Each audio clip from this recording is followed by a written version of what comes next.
Soeharto merupakan presiden kedua Indonesia yang telah menjabat selama 32 tahun setelah Soekarno. Melihat ke belakang, sebenarnya kekuasaan untuk memerintah yang Soeharto peroleh itu berasal dari Soekarno yang dipaksa menandatangani sebuah dekret supaya Soeharto dapat melakukan tindakan-tindakan yang seolah-olah menjaga keamanan, kedamaian, dan stabilitas negara. Pengaruh Soekarno yang semakin melemah akhirnya menjadi pintu untuk Soeharto memperoleh jabatan Presiden Indonesia secara formal dan dilantik pada tahun 1968. Perpindahan kekuasaan ini merupakan tanda dari lahirnya Orde Baru yang akan dimulai oleh Soeharto. Gaya pemerintahan yang Soeharto miliki adalah sistem politik patronase, di mana setiap orang yang penting yang mendukung Soeharto di bidang politik atau keuangan sebagai ganti atau balas budi, maka Soeharto memberikan pendukungnya posisi jabatan yang baik di pemerintah maupun kesempatan bisnis yang menguntungkan. Tidak hanya orang yang mendukung mereka, anak-anak maupun orang yang dekat dengan Soeharto, mereka juga memiliki hak dan kesempatan yang sama untuk dapat duduk di pemerintahan maupun bangun lingkup bisnis yang luas atau bisa disebut dengan nepotisme. Pada era ini, banyak tindakan politik yang telah dilakukan oleh Soeharto yang menurut penulis tidak patut untuk ditiru. Berdasarkan referensi, Soeharto telah melakukan depolitisasi Indonesia atau kegiatan membuat kebijakan-kebijakan untuk menghapus kegiatan politik di Indonesia. Hal ini Soeharto lakukan untuk mempertahankan posisinya sebagai kepala negara.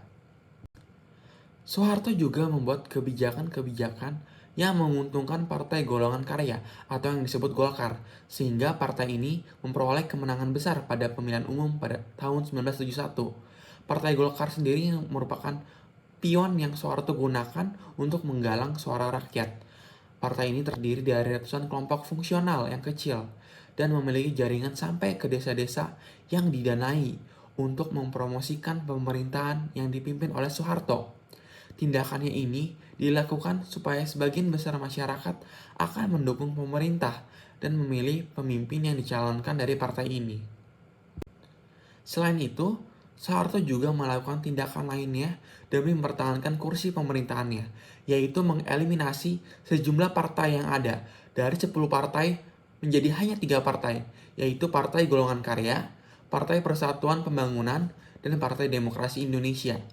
Secara logika, aksi eliminasi ini dilakukan Soeharto tentu membawa keuntungan bagi dirinya karena akan mengurangi calon pesaing yang akan mendaftarkan diri atau calon yang dapat mengancam posisinya. Semakin sedikit pesaing politik, maka akan semakin besar persentase kemenangan yang ada. Hal ini belum ditambah dengan Partai Golkar yang menjadi sarana untuk memperoleh suara. Tidak hanya itu, Soeharto juga membatasi aktivitas politik dari kedua partai saingannya, sehingga mereka hanya dapat melakukan kampanye singkat sebelum pemilu dilakukan. Indonesia adalah negara yang menganut ideologi politik demokrasi, akan tetapi di bawah pemerintahan Soeharto, pemerintahan terkesan seperti otoriter, karena Soeharto membuat kebijakan-kebijakan yang kurang memberikan ruang bagi sebagian masyarakat besar lainnya seperti pengusaha pribumi untuk berbisnis. Karena kesempatan tersebut diberikan hanya kepada perwira militer atau sekelompok kecil masyarakat keturunan Tionghoa. Tidak hanya itu, masyarakat Indonesia juga frustasi dengan pemerintahan yang dijalankan oleh Soeharto. Mereka frustasi karena ingin mengubah keadaan politik yang ada di Indonesia yang didominasi oleh Soeharto. Kemudian mereka juga kurang mendapatkan kesempatan bisnis karena kebijakan yang telah dibuatnya dan tindakan Soeharto yang ikut campur dalam masalah internal PDI, yaitu partai yang menjadi saingannya.